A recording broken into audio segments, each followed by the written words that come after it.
So good morning everybody and welcome back. So since we just recently got our hands on a sawmill, goodness gracious, what a huge request from y'all for that over the years. We are now going after some sawmill logs. So we had a tiny cold front blow through yesterday. It's literally been in the low to mid 90s here recently. Well, it dropped our temperature about 6 to 8 degrees last night. So it's in the mid 60s this morning, gonna be in the 80s today. It's the coolest weather we've had in a while, so I thought I'd take advantage of it and get out here really early before the sun gets up. I know a lot of y'all been looking forward to these types of episodes, so let's get after it before the heat of summer gets here. And I brought the old big boy saw today. We're gonna go after some serious sawmill logs.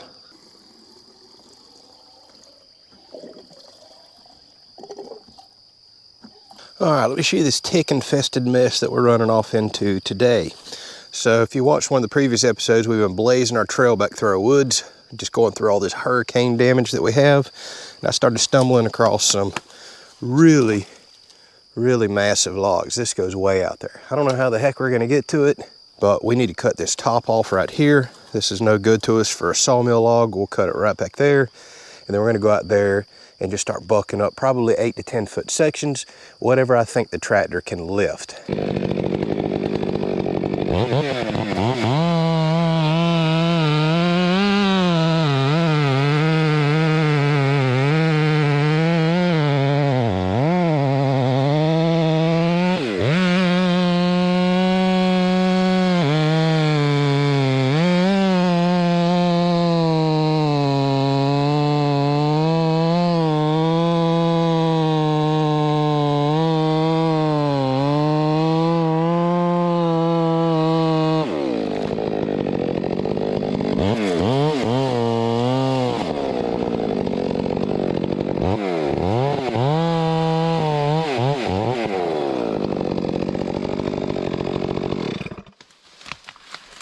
I should have undercut that. I peeled some of the bark off. Shame on me.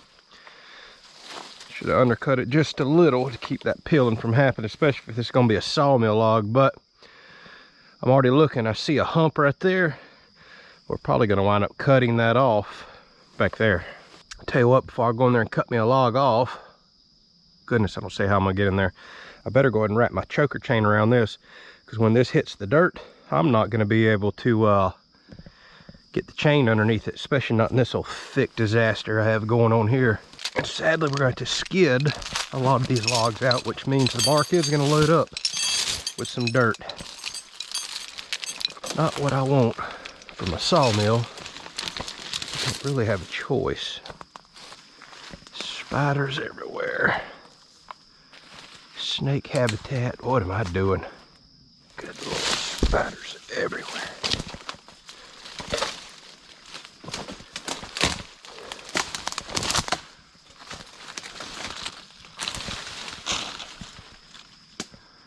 All right, I really need to cut right there. It's gonna be about all I can lift anyways.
That's a big log and it's digging in.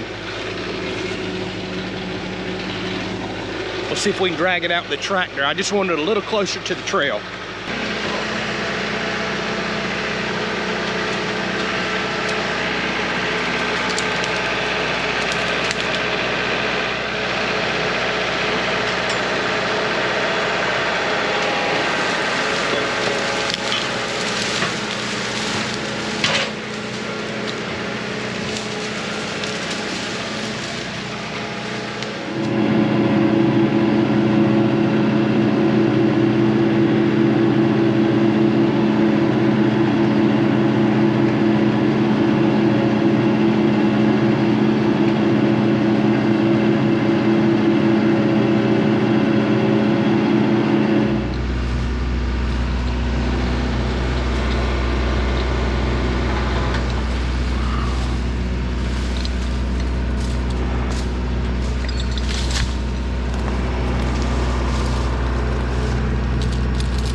All right, let's head back in here, get us another log.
Man, look at all them spiders right there. I gotta come right back in all that mess too. I'm sure some of y'all are loving this episode. Dang, I hate to see this beautiful log. It's got a crack in it right there. Look how tight the grain is on this tree. Wow. Now we're starting to get some serious logs. All right, I cut this one 10'6". I think now that we're getting into the huge, getting toward the butt, I may have to go to 8 feet. Oh, I got a mess. There's no way I could be doing any of this recovery without that winch.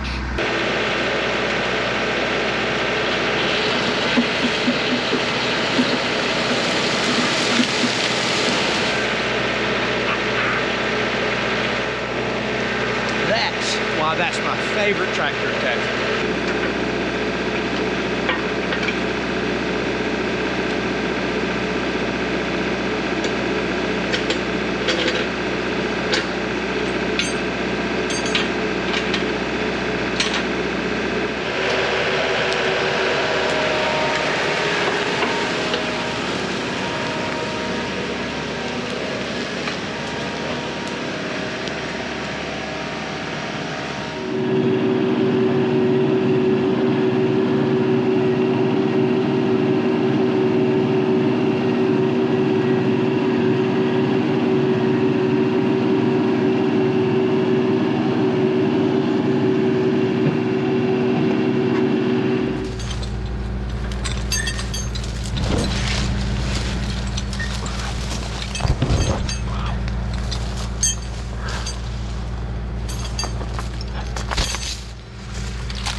Goodness gracious, what a log, y'all.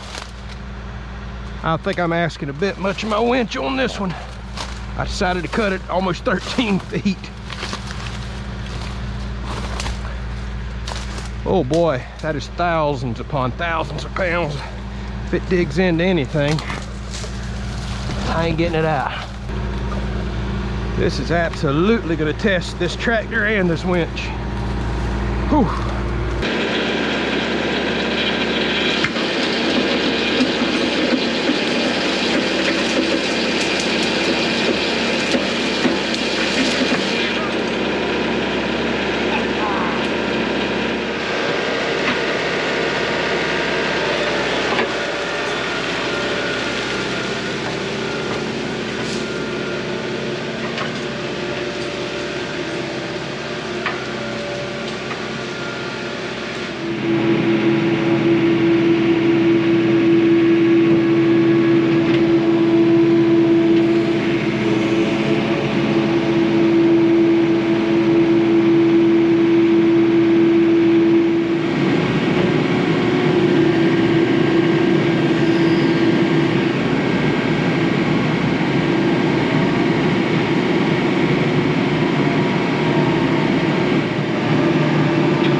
Baby, did we get us some sawmill logs right here, y'all. And this little camera doesn't do it justice.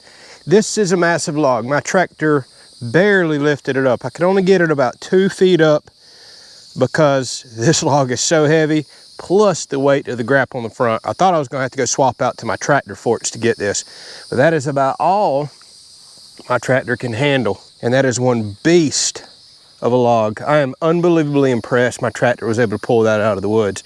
That's asking a lot right there. It's 13 feet long and gigantic. We'll measure it out here in a second. This one I think I cut 12/6. It's got a little bow into it, but we're gonna definitely try to make it to a sawmill log. I see some old knots here and there. I don't know if it'd be any good or not, but this one's beautiful. This log, not as good as I had hoped. This is the first one I cut. So as you can see, we're pretty straight all the way to about right here. We're gonna have to cut it off there, then it does a weird bow. I couldn't see that in the woods, so we'll cut that off here and then turn this into some firewood. All right, maybe this might give you an idea of the size of it. Beast of a log. This is gonna really test my sawmill. Let's see how big it is. The base was even bigger. I left a couple feet in the woods because I was gonna have to cut down to the dirt. It was a precarious situation. Figure we better lob it off here. But at our widest point, we're 24 inches, so awesome. This is a huge log and we still aren't maxing my mill out. I can go up to 30 inches. Can you imagine the size of a 30-inch tree? First of all, I ain't even gonna be able to pick it up unless I cut it around 8 to 10 feet, probably 8 feet.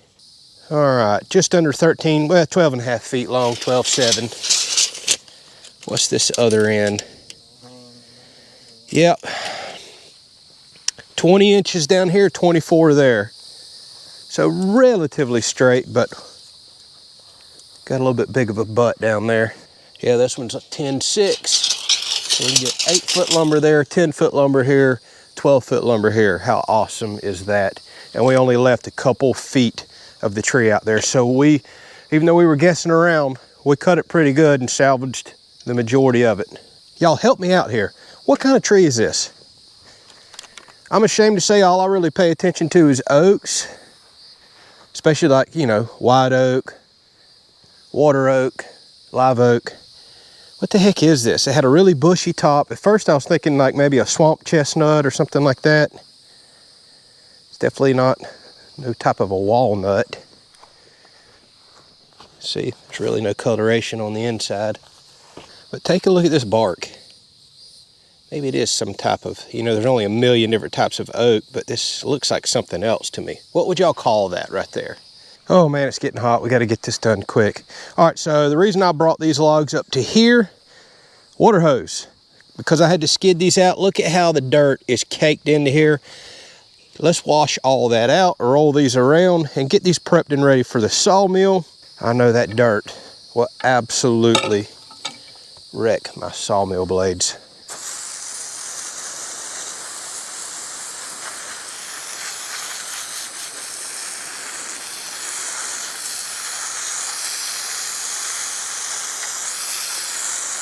Wow, what a beautiful log. Y'all, there's some super tight rings in this tree. That's an old tree right there. Look at that beautiful bark too.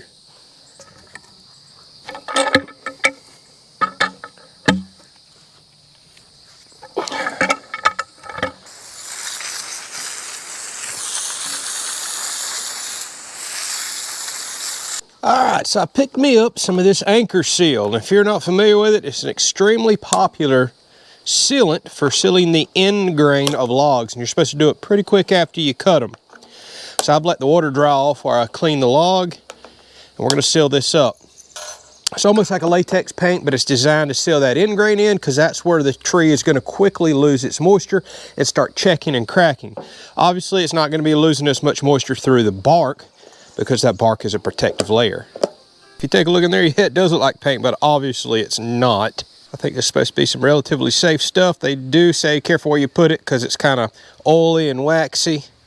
Not gonna be a problem the way we're doing it. We're just gonna brush on a thick coat on the end to seal the end grain up, and then whenever we decide to mill these logs up, they shouldn't be checked. The lumber should be nice and fresh, and we shouldn't have to really cut the ends off, other than this one crooked one. All right, need to get this done pretty quick. We're definitely, there's still some moisture there, but there's just gonna be moisture pouring out of the tree as it is anyways. But all the garden hose moisture I put on there seems to be good. All right. Stuff's a little runnier than I was expecting. I shook this up really good. Now, if I was gonna mill these logs right away, I don't think I'd be going through the trouble of this because stuff's actually a little expensive. But since this is such a big, beautiful log, I do want to protect it. I mean, look at all the trouble we went through just to get it out. It's worth the money. And there's a ton of lumber in this log. I mean, look at it. All right, we're nice and sealed up on the ends. I did a couple of coats, let one dry in, put another one on. Looking like it's not drying in nearly as bad now, so hopefully that thick coat will keep this from losing moisture and checking on me. I want to protect these big, beautiful logs. So we're going to put a couple telephone poles over there in this big gap that I have where some trees are dead. That stays shaded most of the day. That should not advance the drying process until I can get these milled up. So let's go do that.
All right, y'all, here we go. 3 big sawmill logs stacked, ready for some milling. We'll get to that very, very soon. All right, hope y'all enjoyed it. It's way too hot to be out here doing this now. I got to get on to something else. Catch you on the next one.